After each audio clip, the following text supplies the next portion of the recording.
ঘটনাটা বেশ কয়েক বছর আগেকার। তখন আমরা যুবক, গায়ে রক্ত গরম, কোনো বিপদকেই বিপদ বলে মনে করতাম না।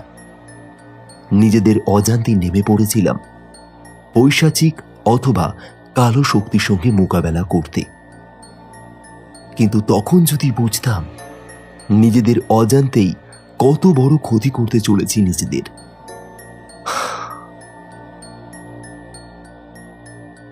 বিবিও অডিও স্টোরি চ্যানেলের পক্ষ থেকে আজ আপনারা শুনবেন সুমন পাপাই নস্করের কলমে একটি গ্রাম বাংলার ভূতের গল্প, অপুর বাগানে আর্তনাদ।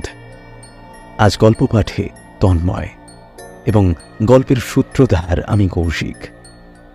গল্পটি শুনুন এবং যদি ভালো লাগে তাহলে অবশ্যই আপনার মূল্যবান মতামত আমাদেরকে কমেন্ট করে জানাবেন এবং আমাদের পাশে থাকার জন্য আমাদের চ্যানেলটিকে সাবস্ক্রাইব করে দিয়ে পাশে থাকা বেল বাটনটি অল অপশনে সেট করে নেবেন।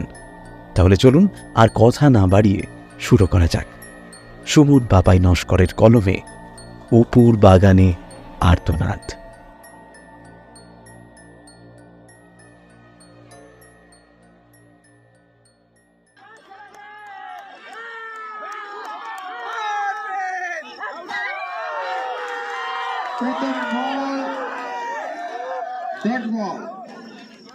দক্ষিণ দুর্গাপুর যুবক সংঘ আয়োজিত ক্রিকেট টুর্নামেন্টের ফাইনাল ম্যাচে মুখোমুখি কাউন্সিলের দল যুবক সংঘ বনাম বালিগঞ্জ অগ্রগামী স্পোর্টিং ক্লাব। টসে জিতে ব্যাটিংয়ের সিদ্ধান্ত নেয় আমাদের অগ্রগামী স্পোর্টিং ক্লাবের ক্যাপ্টেন তমাল। টিম মিটিংয়ে ঠিক হয় যে তমাল আর আকাশ ওপেন করবে, তারপর একে একে নামবে জয়, প্রকাশ, দীপ এবং তারপর আমি পাপাই। কিন্তু কপাল খারাপ থাকলে যা হয়, গোটা টুর্নামেন্টে ফর্মে থাকা দুই ওপেনারই ফিরল মাত্র 23 রানে। 5 ওভারে 2 উইকেট হারিয়ে মাত্র 23 রান। জয় আবার চাপের মুখে ব্যাট করতে পারে না। 7 ওভারে আরও 2 উইকেট গেল আমাদের। ওদিকে যুবক সঙ্গে ছেলেদের কি উল্লাস! ঘরের মাঠে খেলা, তার উপর এমন অবস্থা উল্টো দিকের দলের। 7 ওভারে 33 রান, 4 উইকেটের বিনিময়। ক্রিজে দাঁড়িয়ে রয়েছে দীপ। আমি নামতেই বুক ফুলিয়ে দীপ বলল, একদম পাটা পিচ ভাই, বল খুব ধীরে আসছে, যা করতে হবে গায়ের জোরে মেরে বের করতে হবে, বুঝলি? নাইটে শিশির পড়বো, তখন কিন্তু আমার বলের গতি বাড়বে। তুই চালিয়ে খেল, আমি ঠকি, না হলে আমি চালাই তুই ঠোক। সিঙ্গেল রানগুলোও নিতে হবে কিন্তু। একটা কাজ করি, চল দুজনেই চালাতে থাকি, সাথে সিঙ্গেল। বলছিস? ওকে, তাই হোক।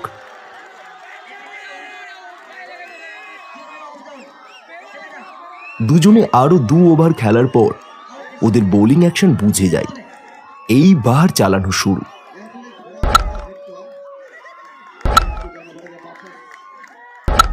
কুড়ি ওভারে শেষে 198 রান। উইকেট আর পড়েনি আমাদের। দীপ দারুণ একটা ইনিংস খেলে মাত্র 45 বলে সেঞ্চুরি করে, আর আমি 33 বলে 58 রান করি। দ্বিতীয় ইনিংসে শিশির পড়তে শুরু করে। বলের গতি গুলির গতির থেকেও বেশি বলে মনে হচ্ছে। আমাদের 4 জন ফাস্ট বোলার। তাসের ঘরের মতো গুড়িয়ে গেল ওদের গোটা দল। Man of the match Deep. টপি প্লাস 15 কিলো মুরগি। গ্রামের দিকে এমনই পুরস্কার দেয়। খেলা শেষ হতে হতে প্রায় 10:30 হয়ে গেল। শেষ ট্রেন চলে গেছে। আমরা কেউই বাড়ি ফিরতে পারবো না। অগত্যা গ্রামেরই একটা আশ্রমে আমাদের থাকার ব্যবস্থা করে দিল ওখানকার লোকজন। খাওয়া দাওয়া করে নিলাম আমরা। ব্যবস্থা ওরাই করে দিয়েছে। খাওয়ার সময় একটা কথা শুনে আমাদের মনে কেমন একটা খটকা লাগলো। একজন বয়স্ক মহিলা যিনি আমাদের খেতে দিচ্ছিলেন, তিনি বললেন, তোমরা শহরের ছেলে, আমাদের গ্রামে প্রথমবার এসেছো, তাই তোমাদের বলছি, তোমরা রাতের বেলা যেন আবার বাইরে বেরিও না। কেন মাসিমা, কোনো সমস্যা আছে নাকি? মাসিমা, আমরা শহরের ছেলে, এত তাড়াতাড়ি আমাদের ঘুম আসবে না। যা তোমাদের ইচ্ছা, কিন্তু এই টর্চ লাইটটা রাখো, যদি দরকার পড়ে। বলা তো যায় না, আশপাশটা আশপাশটা তেমন আহ! তোমার যত কথা। ওরা খেলে ক্লান্ত, খেয়ে দিয়ে একটু রেস্ট নেবে কোথায়, তুমি আবার এই সব শুরু করলে। চলো চলো চলো, ওরা একটু রেস্ট নেক। তোমরা সাবধানে থেকো বাবারা, কেমন? খাওয়া শেষ করে আমরা টফিটাকে মাঝখানে রেখে গোল হয়ে বসলাম। কি বলতে চাইল ওই ভদ্রমহিলা, আর কি বা লুকাতে চাইলেন ওই ভদ্রলোক? যাকে আমাদের কি, এক রাত যা হোক করে কাটিয়ে চলে যাব কাল, অত ভেবে লাভ নেই। দীপের ইনিংসটা নিয়ে দীপকে সবাই মিলে খুব বাহবা দিলাম। হঠাৎ লোডশেডিং। এটাই ভাবছিলাম, গ্রামে এসেছি আর কারেন্ট যাবে না। নাও এইবার এই গরমে সারা রাত বসে থাকো আর মশাকে রক্ত দাও। আশ্রমটার বাইরে দারুণ হাওয়া দিচ্ছে। গ্রামের দিকে এই একটা সুবিধা, খোলা মাঠ, একেবারে প্রাণ খোলা হাওয়া। এসি ফেল এখানে। তমাল বলল, আমি এই গরমে আর পারছি না, আমি বাইরে গেলাম, তোরা এলে আয়। একা যাবি নাকি? আমিও যাব, চল। এই আমিও যাব। 15 জন খেলতে এসেছিলাম এখানে। ক্লান্ত হয়ে আমাদের টিমে 10 জন মহারথী ঘুমিয়ে গেছে। আমরা 5 জন জেগেছিলাম। 5 জনই বাইরে এলাম। দারুণ হাওয়া। এ পাজা, গাঁজা খাবি? এ বাঙাল, ভালো হবে না বলছি। আমার নাম ধরে ডাকতে তোদের কি হয়? ওর নাম সৌমেন পাঁজা। আজও একাই 3টে উইকেট নিয়েছে। ওকে সবাই আমরা খুবই রাগাই। হঠাৎ দূরে কোথাও থেকে একটা মেয়েলি কণ্ঠের আর্তনাদ কানে ভেসে এলো। পাঁজা বলল, এই তোরা কি কিছু শুনতে পেলি? আমি কিন্তু শুনতে পেলাম। আমিও শুনেছি। কোন দিক থেকে আসলো বলতো আওয়াজটা? আমার মনে হলো আশ্রমের ওই পিছনের দিকটা থেকে আওয়াজটা এলো। এই পাপাই, তুই দৌড়ে গিয়ে টর্চটা নিয়ে আয় তো। কি পাশে আমার দিয়ে গেছিল? কোথায় আছে? আরে আমাদের ওই টপেটার পাশেই রাখা আছে, তাড়াতাড়ি যা।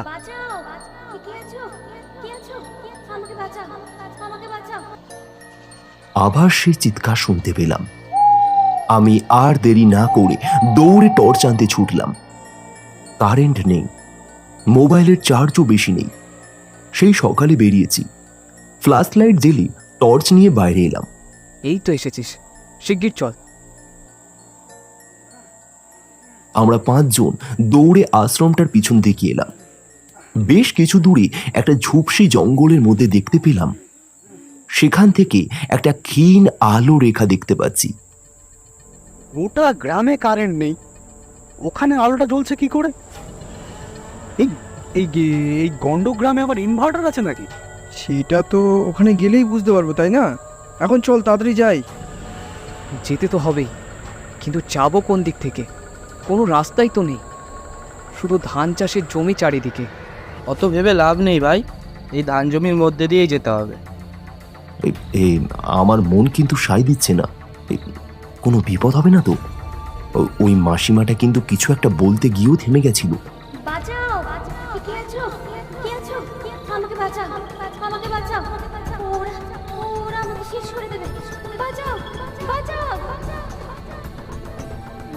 এমন সময় আবার সেই আর্তনাদ এইবার আরো স্পষ্টভাবে আমাদের কানে এলো। একটা মেয়ে চিৎকার করছে, বাঁচাও বাঁচাও করে। পাগলের মতো কথা বলিস না তো পাপাই, স্পষ্ট শুনতে পাচ্ছি একটা মেয়ে বিপদে পড়ে চিৎকার করছে, আর তুই একটা ছেলে হয়ে ভয় পাচ্ছিস। চল তাড়াতাড়ি। অগত্যা আমরা টর্চের আলো জ্বালিয়ে সেই দিকে পা বাড়ালাম। ধানের ক্ষেতের মধ্যে থেকে আমরা এগিয়ে চলেছি। মাঠে ধান নেই, কেবল ধান গাছের গোড়াগুলো মাথা উঁচু করে দাঁড়িয়ে আছে। পায়ের মধ্যে সেগুলো মাঝে মাঝে খোঁচা দিয়ে বিঁধছে কাঁটার মতো। সেই ক্ষীণ আলোটা দূর থেকে দেখে যতটা কাছে মনে হচ্ছিল, ততটা কাছে নয় সেটা। ধানের মাঠ শেষ করে সামনে একটা ঘন জঙ্গল মতো জায়গা, তার মধ্যে থেকে যেতে হচ্ছে আমাদের। পথের কোনো চিহ্ন নেই। একটা বট গাছ সামনে। টর্চের আলোতে দেখতে পেলাম কে একজন যেন বসে আছে গাছের গোড়ায়। এই ওটা কে বসে আছে? কি অদ্ভুত জায়গা রে বাবা।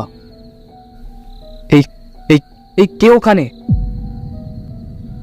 এই এই এই এই তোরা কারা? কোথা থেকে এসেছিস? এই কোথা থেকে এসেছিস? এই তা জেনে তোমার কি কাজ? তুমি কে বলো তো? আমি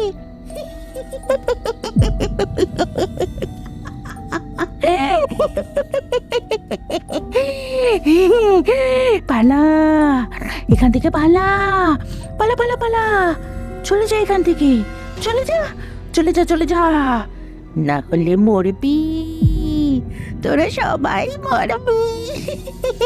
যা যা চলে যা চলে যা চলে যা, এই চলে যা চলে যা। তুমি একটা মেয়ের চিৎকার শুনতে পাওনি?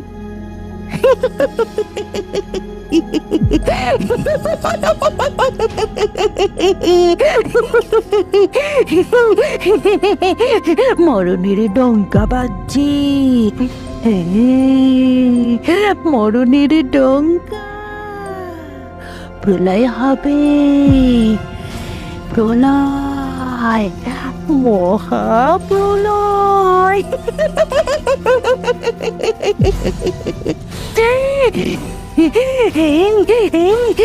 তোরা তোরা কি মরতে চাস নাকি রে? হ্যাঁ হ্যাঁ, তোরা মরতে চাস? হ্যাঁ, বাঁচতে চাইলে চলে যা, না হলে শেষ হয়ে যাবে। মৃত্যু, হ্যাঁ মৃত্যু, মৃত্যু।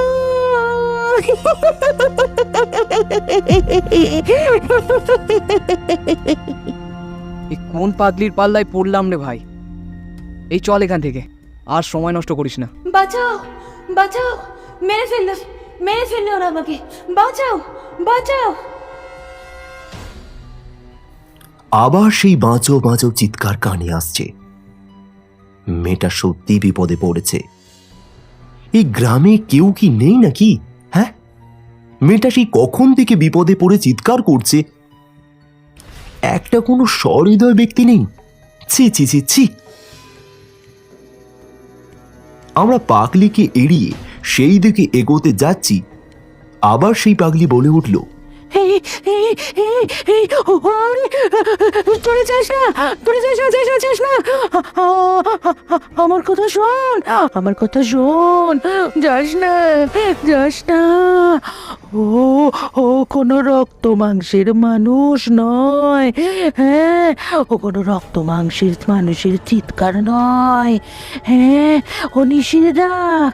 যাস না, তোরা যাস না, যাস না, যাস না, যাস না। সবাই মরবি, তোরা সবাই মরবি। কে শোনে কার কথা? আমাদের তখন পারিপার্শ্বিক জ্ঞান লোপ পেয়েছে যেন। একটা মেয়ে বিপদে পড়ে চিৎকার করছে আর আমরা তাকে বাঁচাতে যাচ্ছি, এই শেষ কথা। ক্রমে সেই চিৎকার বাড়তে লাগলো, আমরাও দৌড় শুরু করলাম।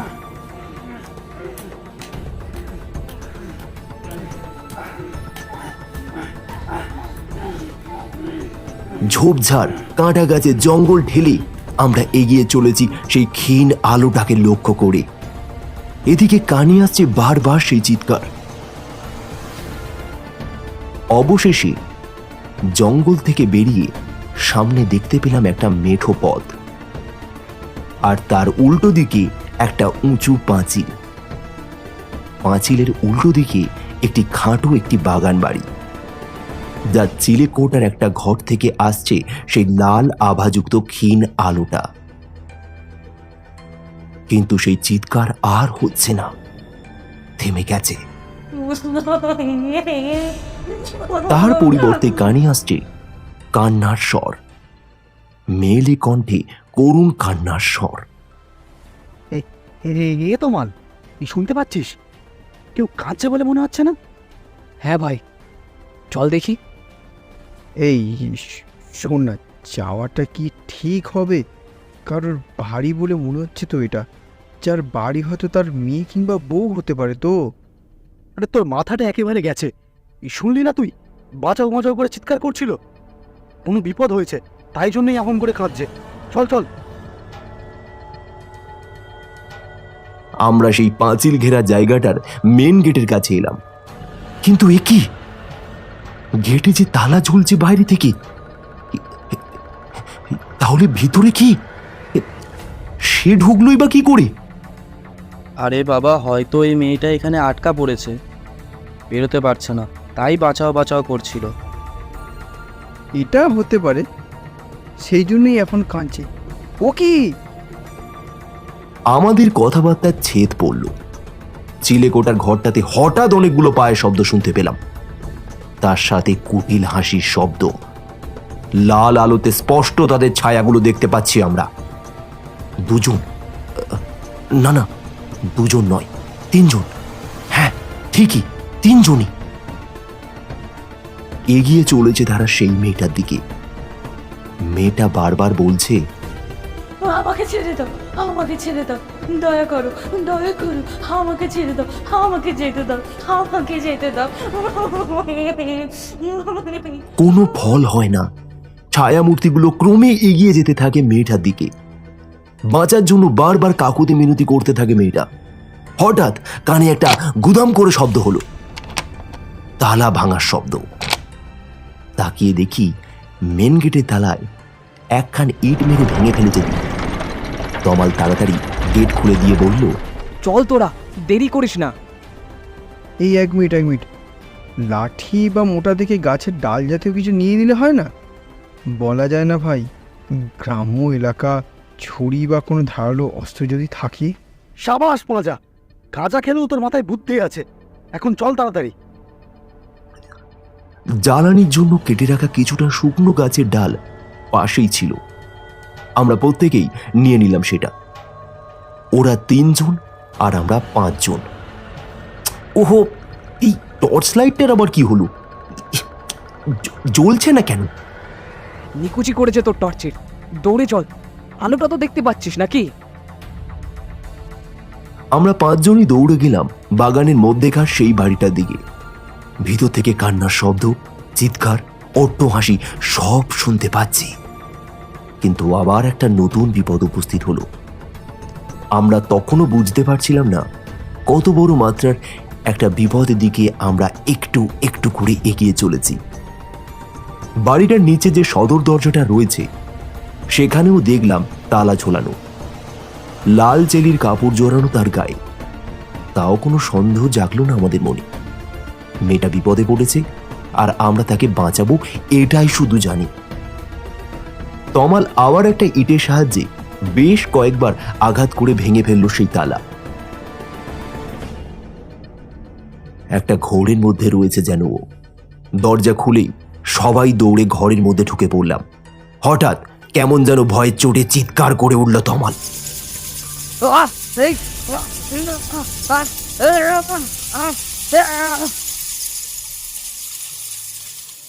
দেখলাম ভিতরটা কয়লা খনির থেকেও বেশি অন্ধকার, কিছুই দেখতে পাচ্ছি না। কড়ি কাঠে বাদুড়ের ডানা ঝটকাবার শব্দ, একটা বিশ্রী সোঁদা গন্ধ নাকে আসছে, মাটির এঁদো গন্ধ গোটা বাড়িটায়। আমার হাতের টর্চটা থেকে থেকে জ্বলে উঠছে। সেই আলোতে যেটুকু দেখলাম তাতে বুঝতে পারলাম এ বাড়িতে বহুকাল কেউ পা মারায়নি। তাহলে তাহলে সেই মেয়েটা এলো কোথায় থেকে? আর সেই লোকগুলো? তমাল দ্বীপ কোনো কিছুই ভাবল না। ওরা এই অন্ধকারের মধ্যে সিঁড়ি বেয়ে ওপরে উঠতে লাগলো। বার কত ধাক্কা খেলো কোনো কিছুর সাথে, তাও কেমন ঘোরের মধ্যে দিয়ে ওরা ওপরে উঠে চলেছে সেই চিলেকোটার ঘরটার উদ্দেশ্যে। মাকড়সার জাল চোখে মুখে লাগছে। টর্চ লাইটটা কখনো জ্বলছে আবার কখনো লিবে যাচ্ছে। সিঁড়িটাতে প্রায় 2 ইঞ্চি পুরো ধুলোর আস্তরণ। হঠাৎ সিঁড়ির ওপরে কোনো একটা কিছুর সাথে পা আটকে মুখ থুবড়ে পড়ল দ্বীপ।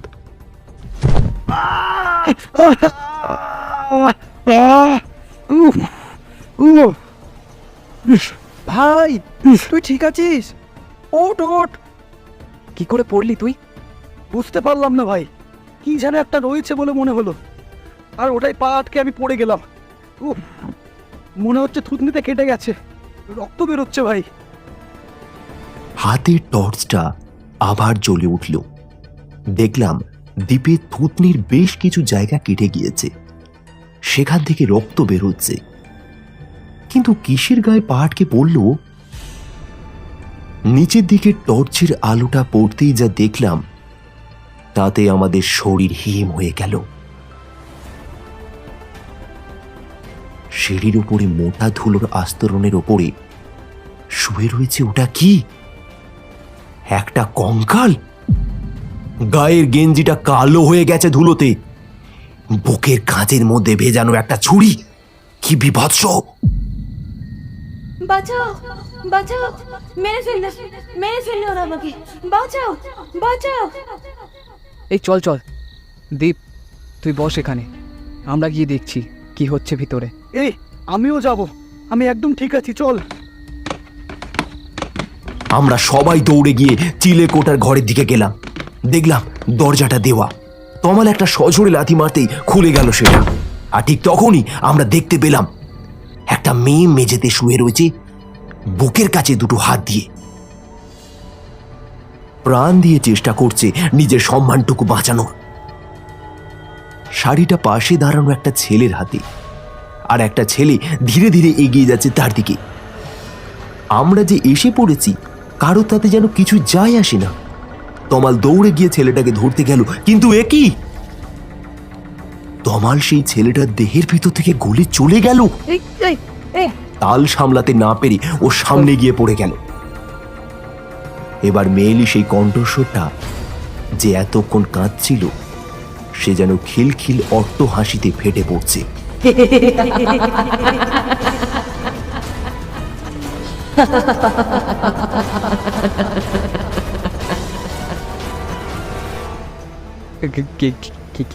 কে তুমি?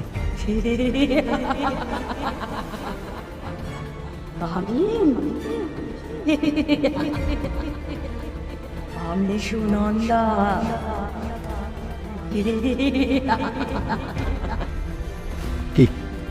কি চাও তুমি? আমি প্রতিশোধ চাই, মরণ চাই, মরণ।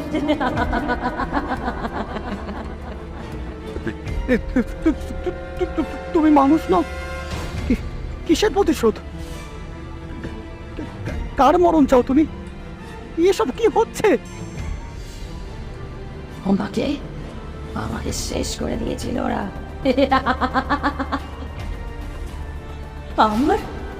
আমার সতীত্ব নষ্ট করেছে ওরা। আমার শরীরটাকে নিয়ে যে তাই করেছে ওরা। আমি ওদের রেহাই দিইনি, মুক্তি দিইনি ওদের, নিজের হাতে শেষ করে দিয়েছি। সব কটাকে মেরেছি আমি, বদলা নিয়েছি আমি। আরেকটা এখনো বাকি আছে, ওকেও শেষ করবো।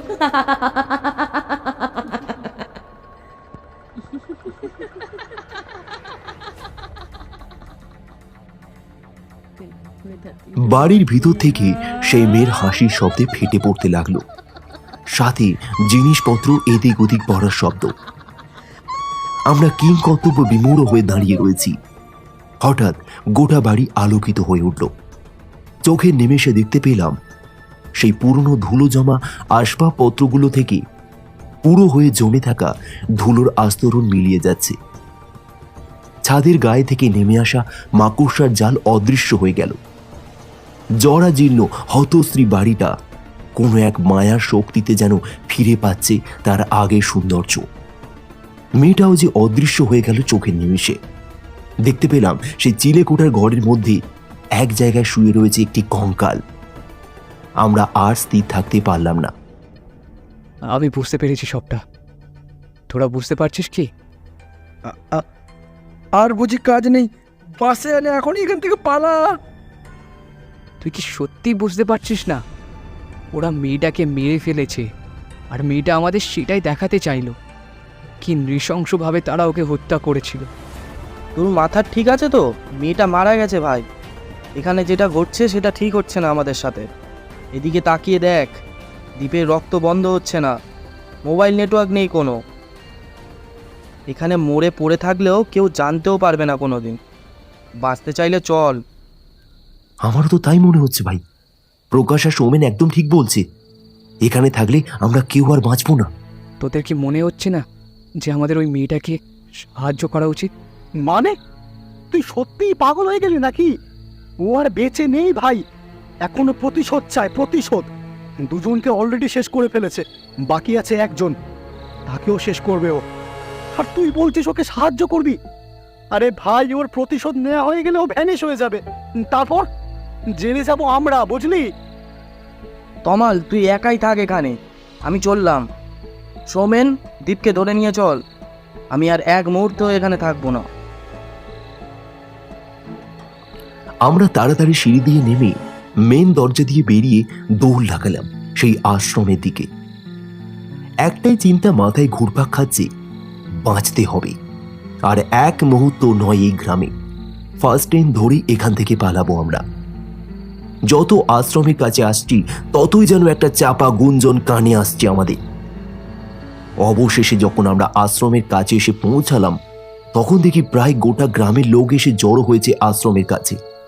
আমাদের 5 জনকে দেখেই জগদীশবাবু এগিয়ে এসে বললেন, এই তো এসে গেছে। আরে পাগল নাকি তোমরা? হ্যাঁ, কি করতে গেছিলে ওই জায়গায়? তোমাদের সন্ধ্যায় নিষেধ করা হলো তোমরা আশ্রমের বাইরে বের হবে না, তাও তোমরা বের হয়ে। আমরা কি করতাম বলুন? একে কারেন্ট ছিল না, তার উপর ওই মেয়েটার আর্তনাদ কানে ভেসে এলো। ওকে বাঁচানোর জন্যই তো গেছিলাম, কিন্তু তখন কি আর জানতাম? কিন্তু কি তোমরা তোমরা কি কি দেখেছো? কি? আরে বলো আমাদের। এই তোমরা ওই বাড়িটার মধ্যে কি ঢুকেছিলে নাকি? না, ঢুকে পড়নি তো? আপনাদের সবাইকে সব বলবো, তার আগে একজন ভালো ডাক্তার ডাকার ব্যবস্থা করুন দয়া করে। কার আবার কি হলো? হ্যাঁ, আপনারা আগে একজন ভালো ডাক্তারের ব্যবস্থা করুন। দ্বীপের অনেকটা কেটে গেছে। ওরে এই কি আছিস? হারান ডাক্তারকে ডেকে নিয়ে আসে গিয়ে। হ্যাঁ, এইবার সব ঘটনা খুলে বলো তো। তোমরা কি ওই বাড়ির মধ্যে ঢুকেছিলে নাকি?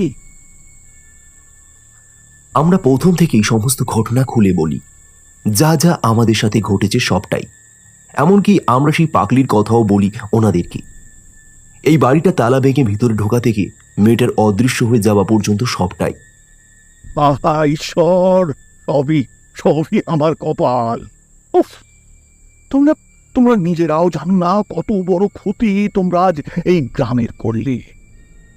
আমরা কিন্তু আপনার কথা কিছুই বুঝতে পারছি না, আমাদেরকে সবটা খুলে বলুন। কে এই সুনন্দা?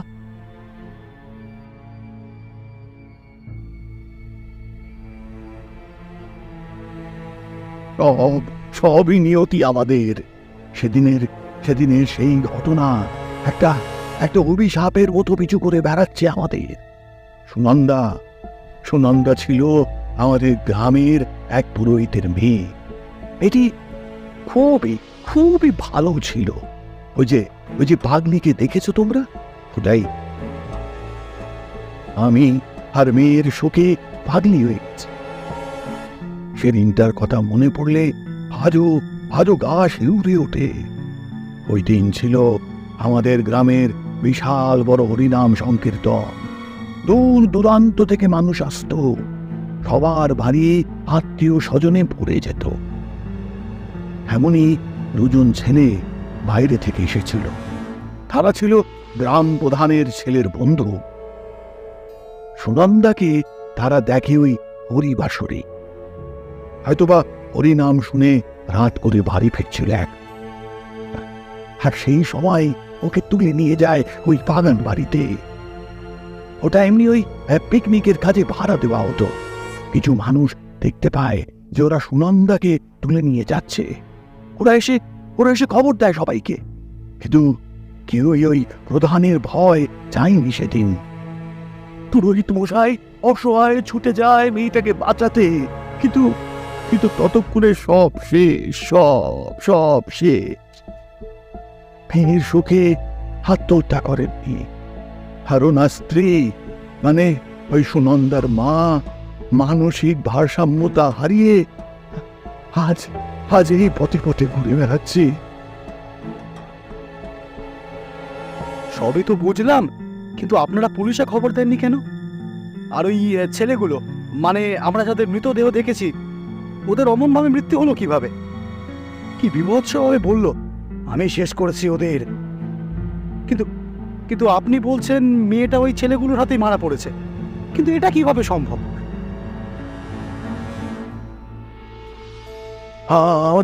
আমাদের তখন সত্যি হাত বাঁধা ছিল। প্রতিবাদ করতে গেলে আমাদের কপালেও মৃত্যু অনিবার্য ছিল। পুলিশ ছিল প্রধানের পকেটে। সুনন্দার মৃত্যুর পরের দিন থেকেই গ্রামে তাণ্ডব শুরু করে। ছেলেগুলোর মৃতদেহ পাওয়া যায় ওই বাড়িতেই। কিন্তু ও যে বলল এখনো একজন বাকি আছে। ঠিকই শুনেছ, সেই প্রধানের ছেলে এখনো বেঁচে আছে এবং বহাল তবিয়ত আছে। একটা জানোয়ারের থেকেও খারাপ, কম মেয়ের জীবন নষ্ট করেছে ও। কিন্তু ওকে এখনো কিছু করতে পারেনি কেন? কিভাবে করবে? তার আগেই তো সুনন্দার আত্মাকে ওই বাড়ির মধ্যে বন্দি করা হয় বড় তান্ত্রিক এনে। দেখোনি তোমরা, বড় একটা তালা লাল চেনির কাপড়ের মধ্যে জড়িয়ে দরজা বন্ধ করে রাখা ছিল। এর আগেও সুনন্দার এই ডাক অনেকেই শুনেছে, কিন্তু বিষয়টা সম্পর্কে সবাই জানে, তাই কেউ আর সন্ধ্যের পর ওই দিকে যায় না। ঠিক এই সময় একজন দৌড়ে এসে খবর দিল, ততকালীন সেই প্রধানের ছেলে হঠাৎ করেই নাকি নাক মুখ দিয়ে রক্ত উঠতে শুরু করেছে। বুঝলাম সুনন্দা তার খেলা শুরু করে দিয়েছে।